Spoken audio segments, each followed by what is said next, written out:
Oh, hi. Welcome back to Tales from the Chair. I'm Diane, by the way. Let me move my Mother's Day flowers that my granddaughter got me. Isn't she sweet? Am I the only one that has a really hard time getting rid of them even when they're starting to die? I just don't have the heart yet. I need bread. I'm out of bread. So, just gonna show you how quick and easy it is to make this bread. I know I've done it before, but you know, let's do it again. Also, this just happened.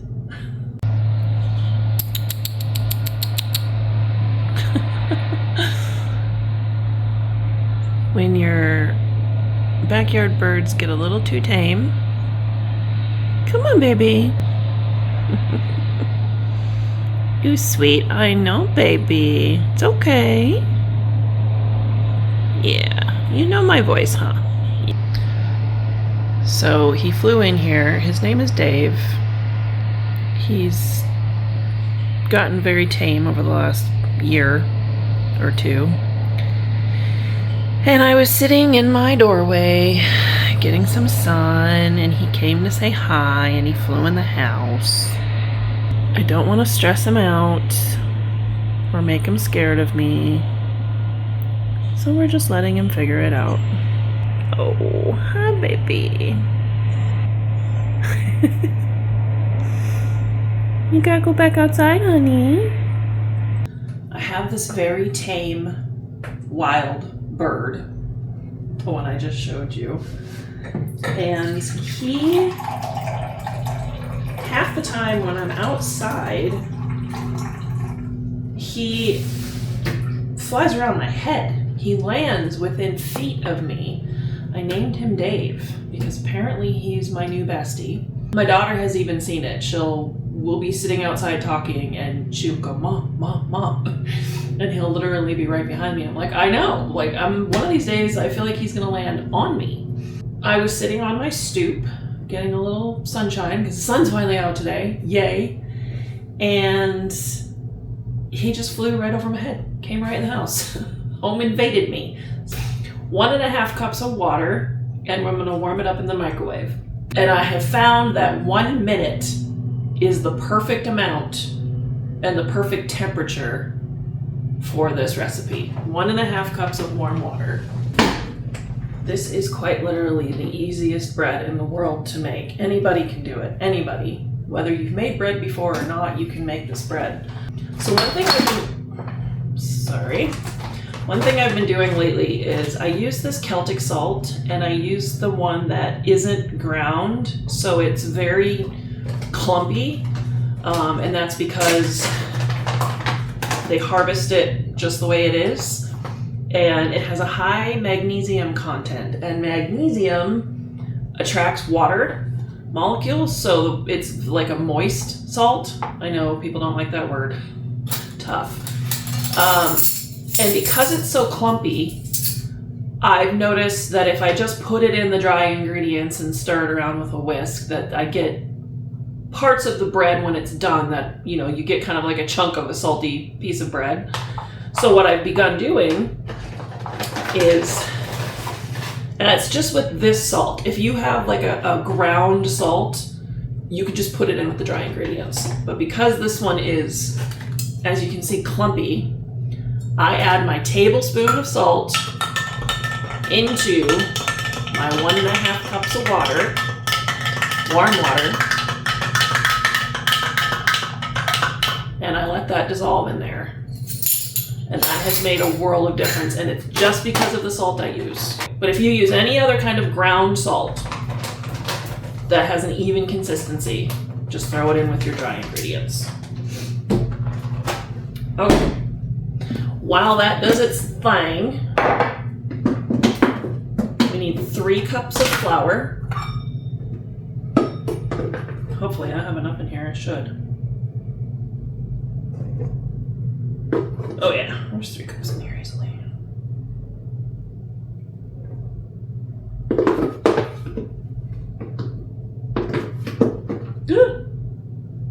As I'm dumping it all over myself, I'm just gonna Okay, a couple of those weren't totally full, but I'm at the bottom of the barrel here. All right, so that is still dissolving. So 3 cups flour, which is already in there. A tablespoon of sugar. This just feeds the yeast. And you don't have to put sugar in this. It will work without sugar. You can just do flour, water, salt, and yeast, and this bread will rise, and it will still be delicious. I started making it this way a couple years ago, and it just always comes out perfect. So why mess with perfection, right? A tablespoon of yeast. And as you can see, I buy my yeast in bulk, and then I put it in a mason jar that seals airtight, and I keep it in the refrigerator. Okay, we're gonna whisk that all together. And this bread, you don't even have to touch the dough, because I personally don't really like touching dough. I will in recipes that I need to, and I just suck it up.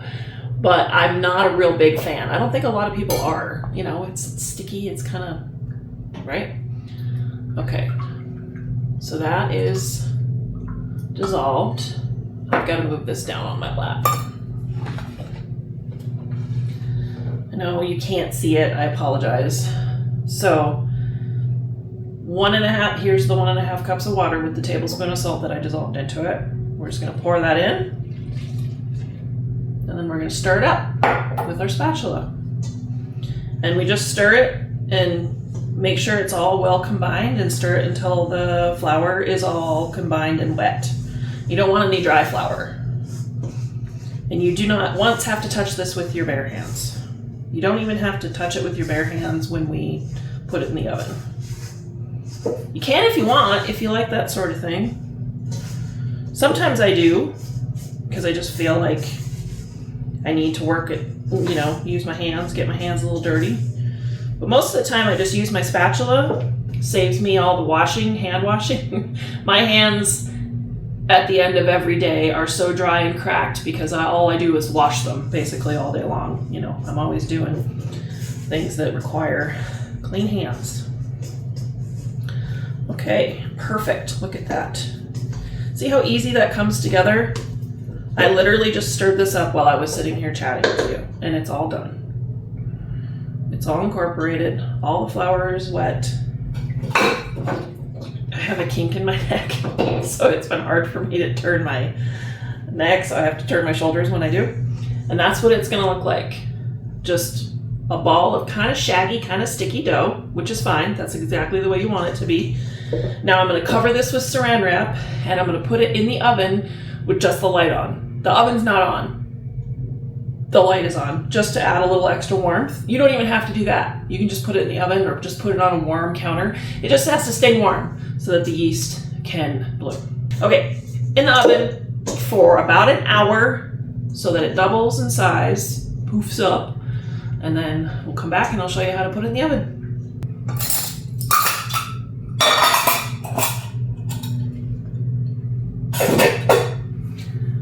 Now, just a side note while that rises, I have some side projects that I'm working on. This channel I didn't start it to be solely a recipe channel. I will continue to do recipes, hopefully at least once a week.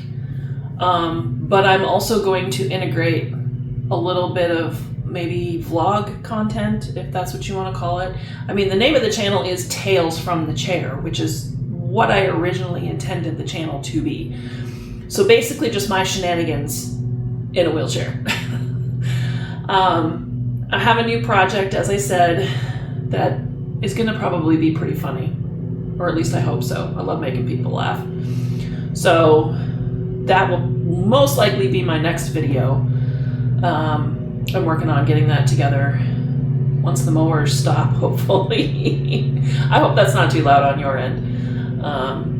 But yeah, so If you don't want to watch the vlog content, I obviously will create and already have created a playlist for my recipes. And as I said, I'm going to try to do a recipe video and a vlog video each once a week. Not sure of which days I'm going to post them yet.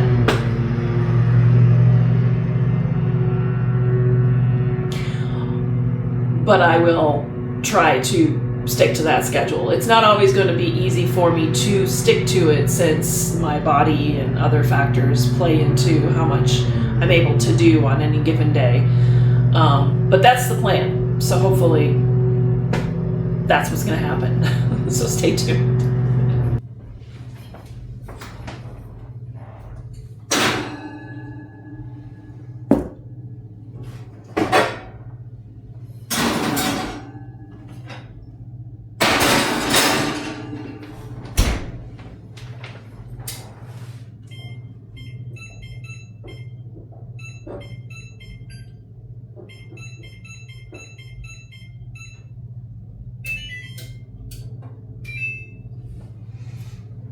Okay, so I prepared the pan, the Dutch oven. Need to make sure you have a Dutch oven that can handle 450 degrees. Just preheated the oven to 450, and now we're gonna get the bread ready. That's how easy it is. Got the dough ready, went and curled my hair, washed some dishes, got the pan ready, edited the first part of this video, and now by the time I did all that, it's time to put the bread in the oven. And not a moment too soon because I'm getting hungry. All right, I'm gonna pull out a piece of parchment paper. Sorry, that was loud. Take the lid off my flour because I'm gonna need just a sprinkling of flour. Now, even if I was using my hands to do this, all I would do is sprinkle some flour over the top, kind of punch it down a little bit, and pull it over onto itself about 4 or 5 times, kind of shaping it into a, not so perfect ball. But in order to show you that you don't have to touch the dough, I'm going to show you exactly how you do that. So I'm still going to sprinkle a little flour over the top of this dough.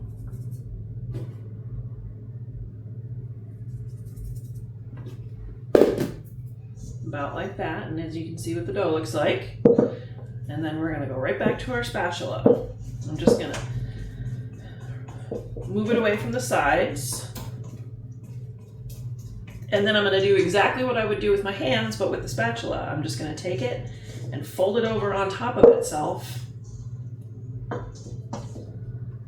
Kind of you go from the side. I don't know if you can see that, but I go from the side and I just pull it into the center and then move to a different spot, go from the side, pull it into the center, and just keep doing that until you get all the way around.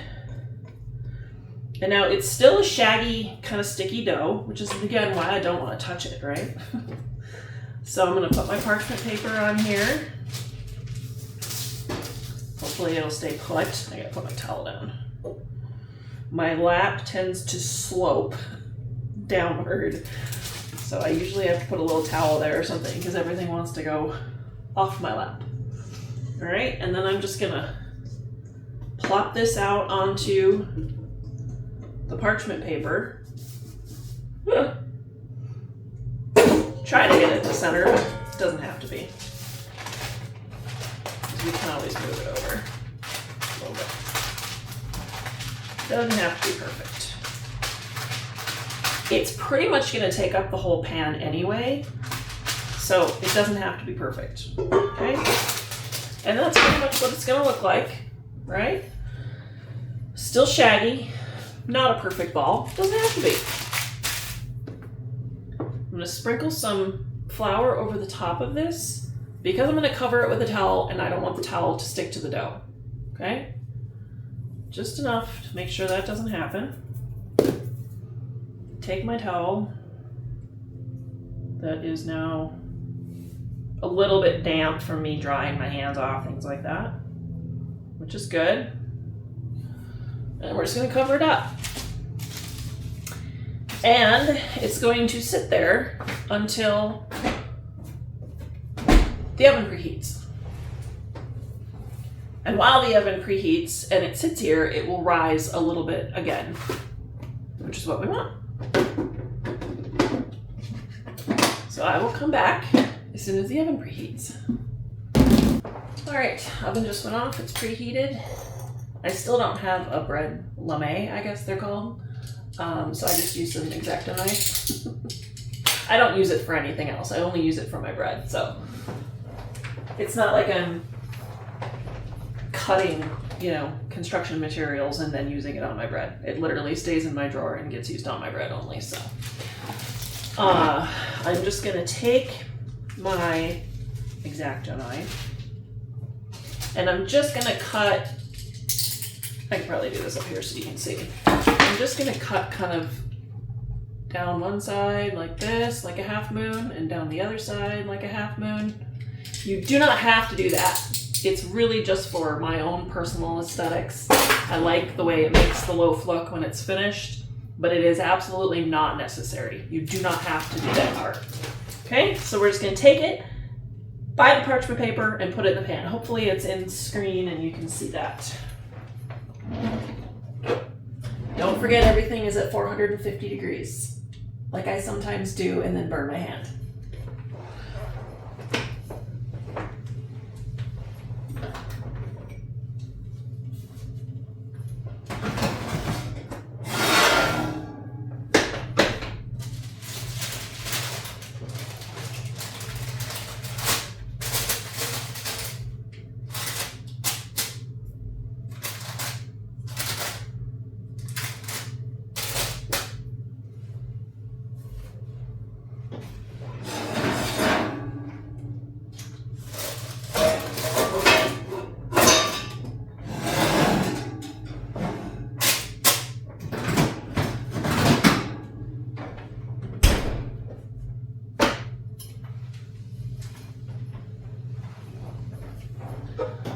$450 for 30 minutes.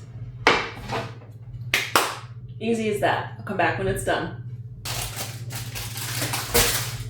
Look at that beauty. Ah, it's so gorgeous. Oh my goodness. And I'm so hungry. I'm gonna use my oven mitt because it's still very hot. And I'm gonna cut myself a slice.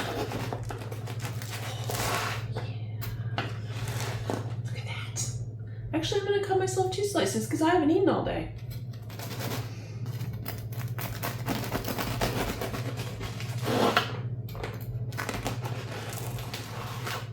This bread is just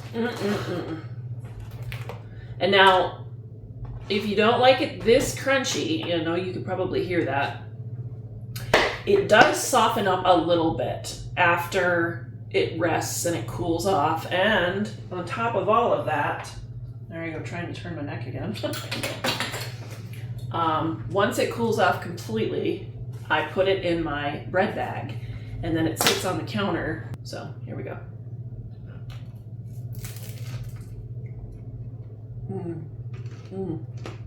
Gosh.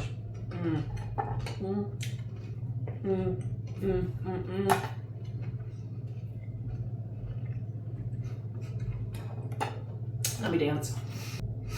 In reference to my earlier little section there where I talked about vlog videos and this and that and the purpose of this channel, one of the reasons I started doing recipe videos was because this is a vlog, technically a vlog channel, meant originally to be sort of a diary, maybe, to leave behind for my kids, my grandkids, and my daughter. So therefore, I thought, well, if I'm going to do that, I should do recipe videos so that someday when I'm no longer around, hopefully that's a long, long time from now, but nonetheless, someday maybe when I'm no longer around, my daughter or my granddaughter or my grandsons can reference my videos and learn how to cook something if I didn't already teach it to them while they were here, which, let's face it, I probably already did. But it's nice to have something to go back to as well. So that is why I started doing recipe videos. So if it seems like I'm infantilizing you a little bit as I describe how to make something, that's not my intention. When I make my recipe videos, I make them with the intent that I'm teaching my daughter or my grandchildren. So that's why I am as descriptive as I am.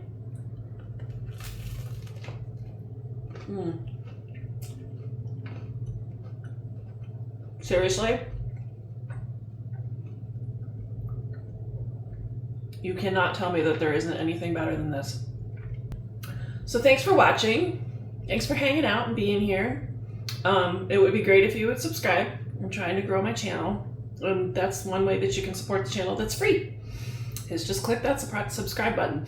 You're probably gonna see my videos on your feed anyway, and that would just help me out. That just boosts me further into the algorithm and can help me continue to grow. And you know, once I get monetized, that'll also make it easier and better for me so that I can just focus more on just making videos all the time, which is what I genuinely want to do. So yeah, subscribe, please. And I'll see you in the next video. Yeah.